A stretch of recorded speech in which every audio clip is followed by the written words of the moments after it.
मामला गंभीर हो गया है। अब इस जंग में फ्रांस भी कूद गया है। दोस्तों, फ्रांस ने अमेरिका को अपने तमाम बेस का ऑफर दे दिया है।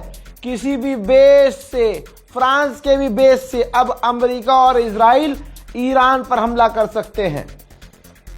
इतिहास याद रखेगा और आप भी याद रखना कि इस जंग में ईरान अकेला था और पूरी दुनिया एक हो गई थी।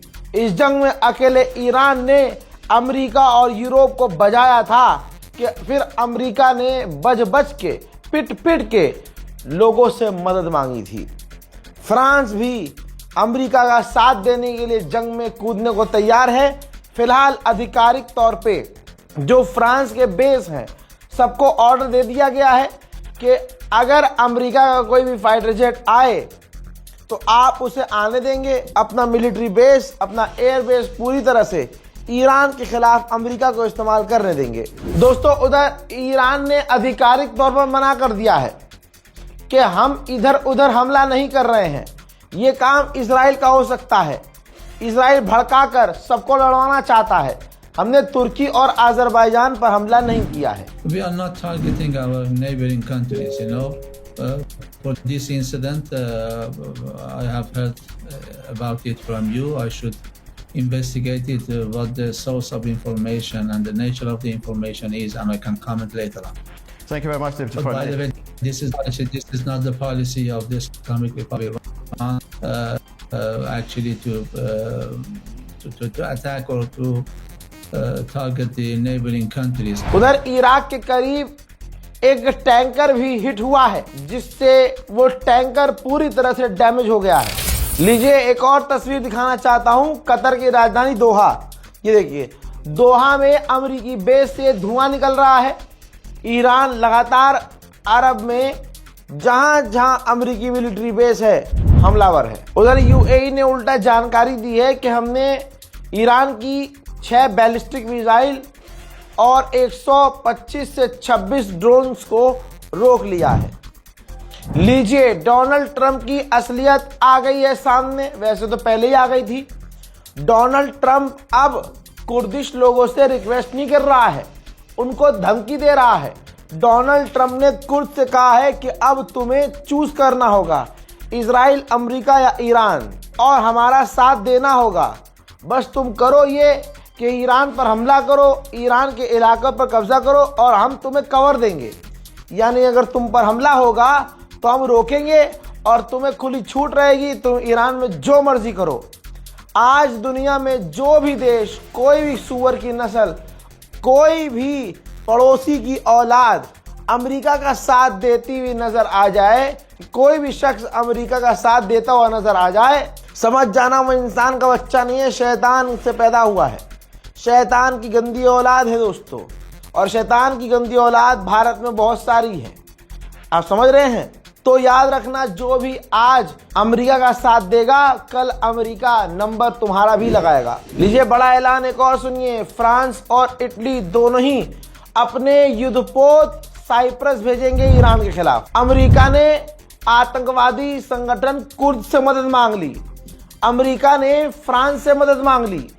अमेरिका ने अपने तमाम यूरोपियन देशों से मदद मांग ली। ये दुनिया के सामने है ना।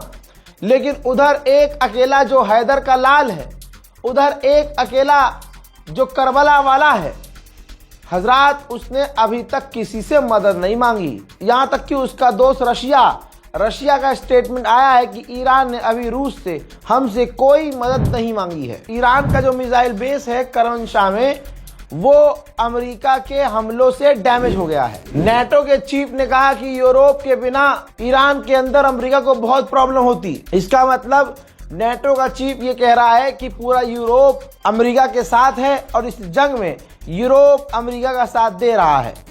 अमेरिका अकेला नहीं है, अकेला सिर्फ और सिर्फ ईरान है। But from my conversations with senior American military and political leaders, it's my absolute sense that they know what they are doing. उधर चाइना ने गैस और गैसोलीन, जी हाँ, और कई तरह के ऐसे पदार्थ, यहाँ तक कि जो ईंधन होता है वो भी एक्सपोर्ट करना बंद कर दिया है, क्योंकि स्ट्रेट ऑफ हॉर्मूज बंद कर दिया है ईरान ने। और सारी दुनिया को गैस तेल की दिक्कत होने वाली है। ऐसे में चाइना अपने गैस तेल को बचाने की कोशिश कर रहा है। जापान की तो वाट लग गई है। जापान की ऑयल रिफाइनरी ने जापान की गवर्नमेंट से कहा है कि आप अपना रिजर्व का तेल खोल दो, हमें तेल इंपोर्ट करने में दिक्कत हो रही है। मैंने 24 घंटे पहले से ही ये इशारा करना शुरू कर दिया था कि ईरान मुश्किल में है।